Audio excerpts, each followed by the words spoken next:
وقال الملك النبي صلى الله عليه وسلم فلما كلمه قال انك اليوم الذين امكنا قال جن على خزائن الارض نافذون وكذلك مكنا رسول الله وهو من نصيب برحمتنا من نشاء ولا نجعل المسلمين ولا اجر الاخره خير لنا. قرآن کی بے حرمتی ہوتی ہے اس مہینے کے اندر.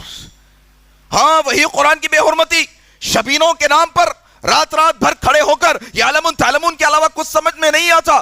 لوگوں یہ قرآن کی بے حرمتی نہیں تو کیا کہ ورتل القرآن ترتیلا. اس کا حق یہ ہے قرآن کا کہ ٹہر کر سمل کر اچھے انداز میں اس کو پڑھا جائے. تم جس طریقے سے پڑھ رہے ہو یعلمون تعلمون کے علاوہ سمجھ میں نہیں آتا. تمہاری رفتار ایسی ہے کہ تم قرآن ختم کرنے کے چکر میں قرآن کی بے حرمتی کر رہے ہو. یقیناً ثواب کے حقدار نہیں بنو گے تم.